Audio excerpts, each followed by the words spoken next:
Bonjour à tous, vous recherchez un emploi, vous avez envie de découvrir un nouveau métier, vous vous posez des questions sur la façon d'y parvenir. Eh bien, ne bougez pas, vous êtes au bon endroit, c'est au boulot, on ne perd pas de temps, on y va sommaire.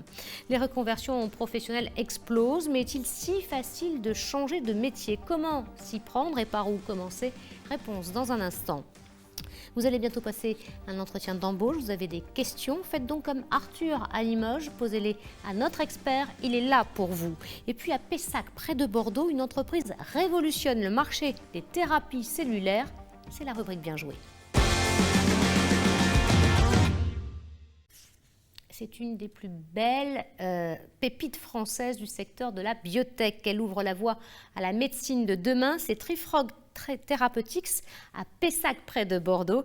Et on va en parler justement avec la directrice des ressources humaines, Marie Cadouard. Marie, bonjour. Votre entreprise, elle révolutionne le marché des thérapies cellulaires. Qu'est-ce que vous développez exactement ? Trifrog Therapeutics, c'est donc une société de biotechnologie qui a été fondée en 2018 à Pessac.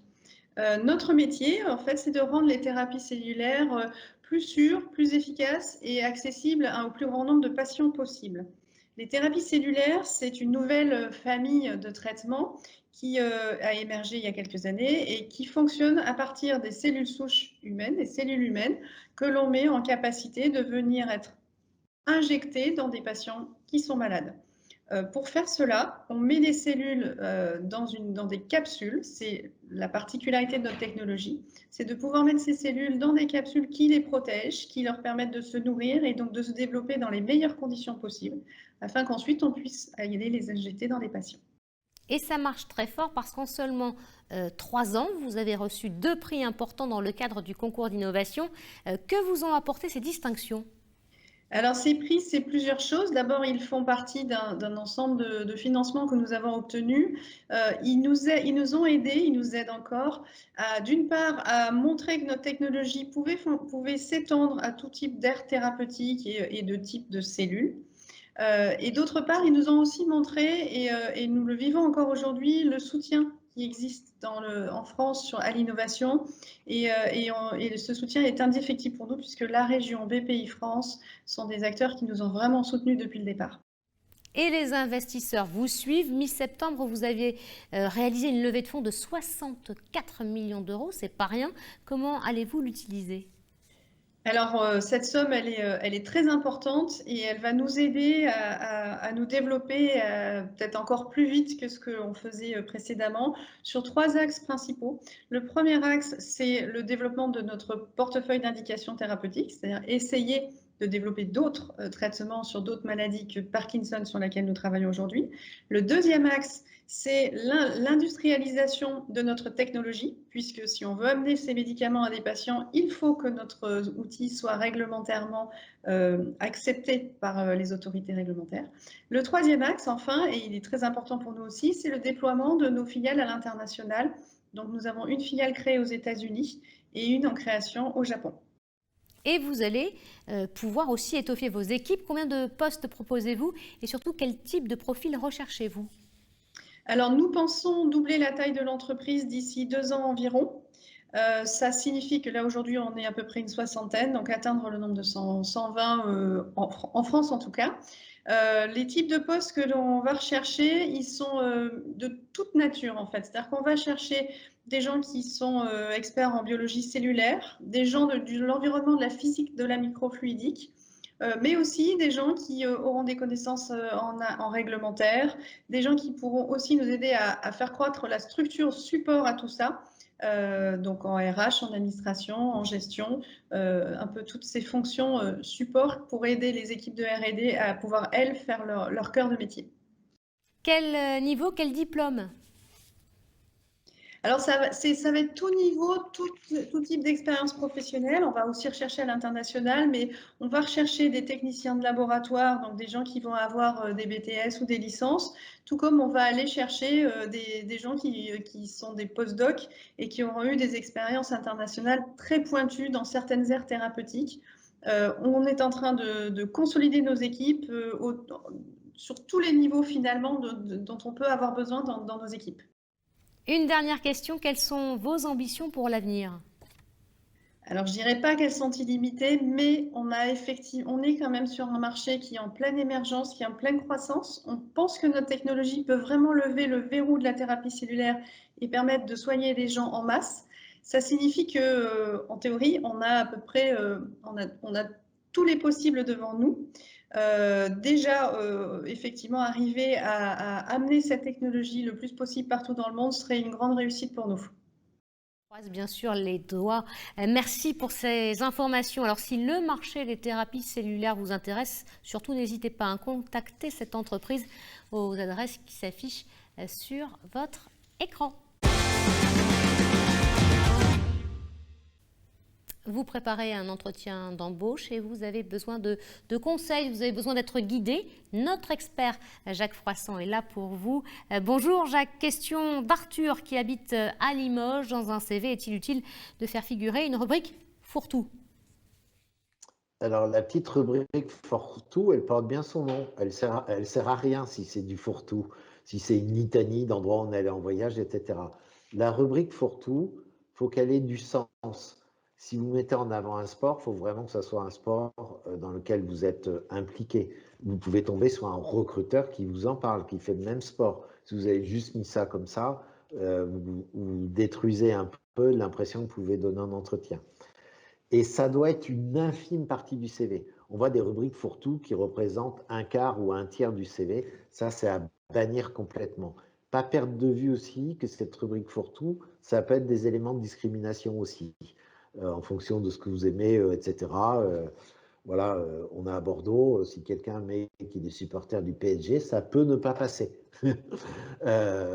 Donc, attention à cette rubrique. Surtout, mettez plutôt des choses qui ont du sens, une implication dans une association, un sport que vous faites vraiment, et par pitié, ne mettez pas des litanies de choses qui sont juste d'addition de voyages ou de films que vous avez, ou de livres, etc.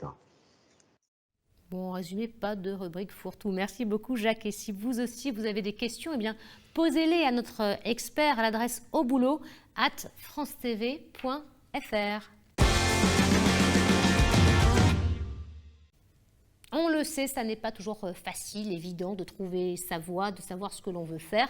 La Chambre des métiers et de l'artisanat de Nouvelle-Aquitaine peut vous aider. C'est ce qu'a fait Amaury, il a trouvé, il est aujourd'hui boulanger et il nous dit pourquoi c'est un métier de ouf. Mon métier de ouf, c'est boulanger.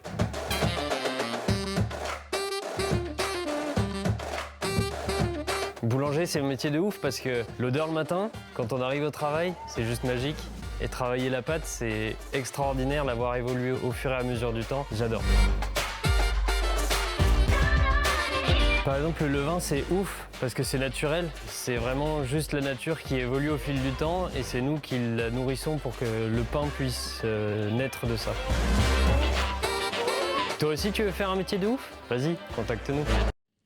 Et oui, vous aussi, vous pouvez faire comme Amaury et partir en contrat d'apprentissage dans les centres de formation. Plus d'infos avec la Chambre des métiers et de l'artisanat de Nouvelle-Aquitaine.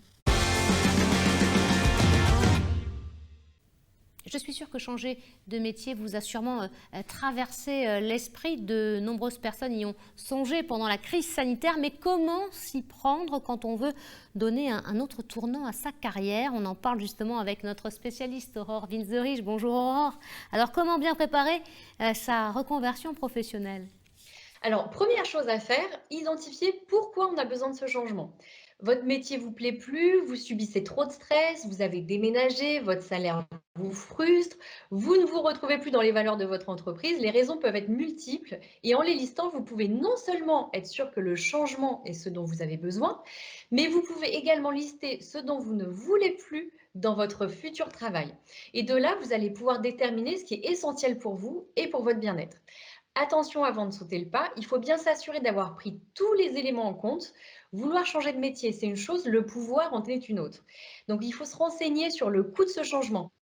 les formations à disposition, les aides dont vous pouvez éventuellement bénéficier et l'argent que vous avez de côté. Ne quittez surtout pas votre métier sur un coup de tête. Pour entamer un changement de vie, il faut le faire sereinement en l'ayant préparé en amont. Donc n'hésitez pas à échanger autour de vous avec des gens qui ont déjà fait ce grand changement ou même juste avec vos proches et aller à la rencontre de professionnels qui opèrent dans le domaine qui vous fait rêver pour que vous soyez vraiment un peu plus sûr que c'est la voie qui vous correspond. Alors ça, d'accord, Aurore, mais comment je peux identifier le métier qui va correspondre à mes besoins et à mes envies? Alors, au-delà de vos besoins et envies personnelles, le bilan de compétences demeure l'outil le plus fiable pour vous aider à définir quel métier vous correspond le mieux. Il va vous aider à faire le point et vous guider.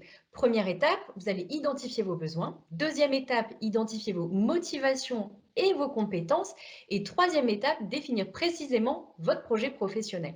En fait, il va vous permettre de mieux vous connaître, de mieux connaître l'environnement qui vous entoure et de lister les possibilités du secteur dans lequel vous souhaitez et pouvez évoluer. Reprendre des études, faire une formation, changer complètement de branche, lancer votre propre entreprise, les issues vont être multiples et vous aurez en fait en main tous les éléments pour vous permettre de prendre la bonne décision. Aurore, ça tombe bien, j'ai un projet, j'ai donc des envies, encore faut-il le financer, comment je fais? Est-ce qu'il y a des dispositifs d'aide au financement pour les personnes, par exemple, en réorientation? Oui, se reconvertir nécessite un vrai investissement personnel. C'est une prise de risque, mais qui a également un coût. Heureusement, plusieurs aides existent en fonction de votre statut. Par exemple, le compte personnel de formation. C'est une somme qui se cumule chaque année pour les personnes en activité sur un compte afin de pouvoir se former à n'importe quel moment et sur n'importe quel secteur. Il y a aussi le plan de développement des compétences. Là, c'est l'employeur qui met en place cette démarche afin de former ses employés pour le maintien ou l'obtention de nouvelles compétences.